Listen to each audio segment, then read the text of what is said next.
Köszöntöm Eduard Prudnik urat, aki a Társrendezők Alapítványának az elnöke, és akitől jelentős támogatást, biztatást kaptunk a konferencia megrendezésére. Én köszöntöm Önöket ismét, és átadom a szót Eduard Prudnik úrnak, aki a Jedini Suite nevében köszönti a konferenciát.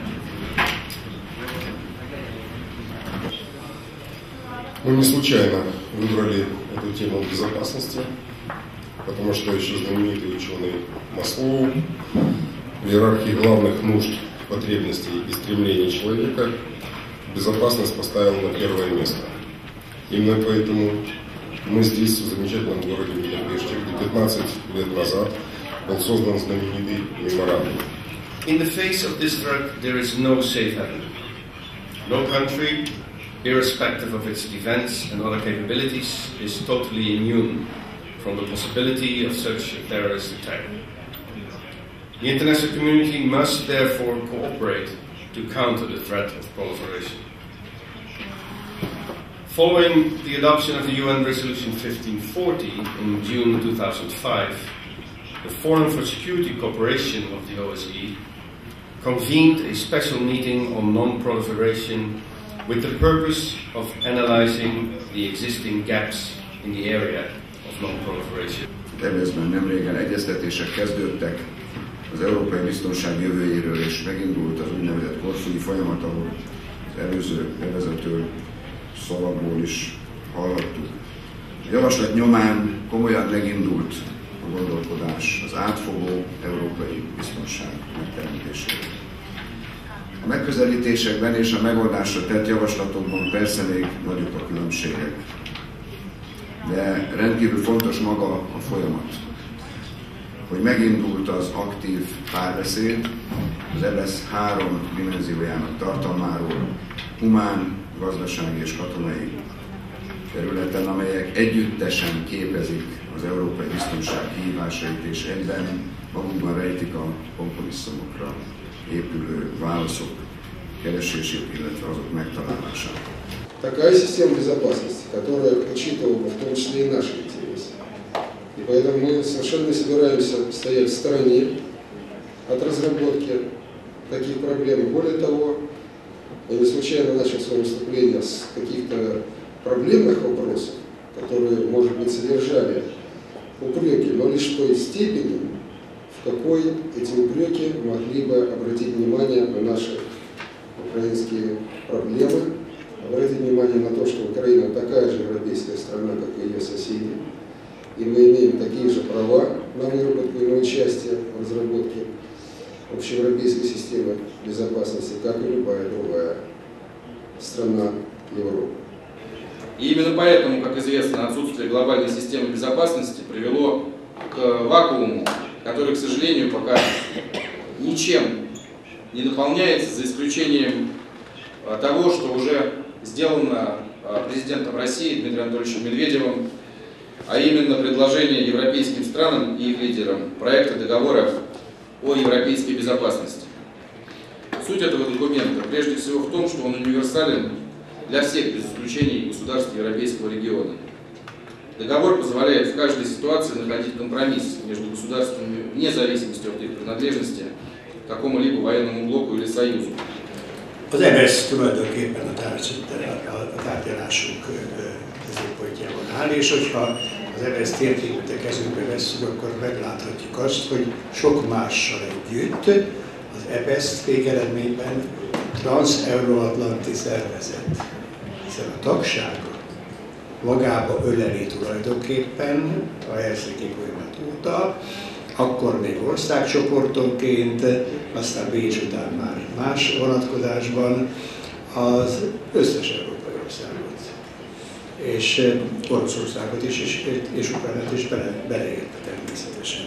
Мы видим, что не все вопросы безопасности решаются успешно, и, например, оказывается, что та нестабильность, которая сегодня находится на востоке, допустим, нестабильность, вызванная внутриполитическими проблемами Украины, имеют непосредственное влияние на безопасность Венгрии. И вот последняя газовая война между Украиной и Россией показала, что пока не решен вопрос безопасности на востоке от Европейского Союза и на востоке от НАТО. Это и Индия, это и Пакистан, Израиль, который даже раньше создал ядерное оружие.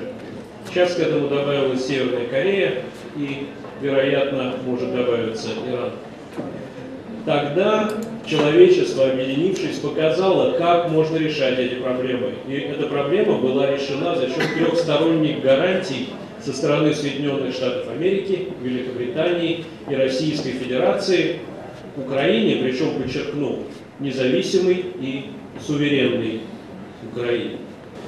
Скажем, в этом меморандуме не до конца четко прописаны, что происходить должно с Украиной, если против Украины возникает угроза, в том числе угроза одной из стран-гарантов. Ну, это такая, допустим, гипотетическая, более-менее гипотетическая характеристика, но это не прописано, это позволяло спекулировать, опять же таки, уходящему президенту, который не будет президентом в начале следующего года. Скажем, после событий в Грузии в августе минувшего года он пытался разыграть угрозу со стороны Российской Федерации в адрес Украины. Я буду краток сегодня. В чем-то мой доклад будет повторять уже предыдущих ораторов, но тема у нас связана с Будапештским меморандумом, 15-летием его. И я в своем докладе постараюсь какие-то вещи конкретизировать.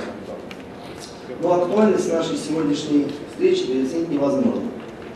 Вопрос обеспечения международной безопасности волнует нас в связи с наличием горячих точек и острых ситуаций во многих районах мира. Это Афганистан и Ирак, проблемы распространения ядерного оружия применительно к Ирану и Северной Корее. При опоре на добрую волю Соединенных Штатов, которые тоже обязаны, перезагрузившись, начать уважать старую Европу, которой они обязаны экономическим, интеллектуальным потенциалом, когда это молодое государство становилось, как государство ныне уже мощное. Поэтому я хотел бы пожелать всем участникам вот этого совещания, что наш вклад в перестройку менталитета, отхода от разделительных позиций. Én azt gondolom, hogy ezeknek a megbeszéléseknek az élére az új országoknak kellene állni. Lehet ez Magyarország, lehet ez Ukrajna, Ukrajna még inkább, mert nagyságrendje ezt lehetővé teszi. Hát miért ne tenné meg? Legyenek olyan ukrán vezetők, akik ebben gondolkodnak, és nem abban, hogy vissza akarják szerezni a nukleáris tölteteket, mert azzal csak baj van, akkor nem lesz több biztonságuk, akkor csak veszteségeik lesznek, hiszen azokat őrizni kell, azokra vigyázni kell, hogy ne kerüljenek olyanok kezébe, akik Ukrajnában is megvannak, itt ezzel a fegyverekkel az Isten tudja, hogy mit kezdenének és milyen következményekkel rá. Tehát én arra hívnám föl a hallgatóság, a mai vitában résztvevők figyelmét, hogy gondolkodjunk el azon, hogyan lehetne a világban kiegyezni, hogyan lehetne egy olyan biztonsági rendszert teremteni, amelyben a kialakításában mindannyian részt veszünk.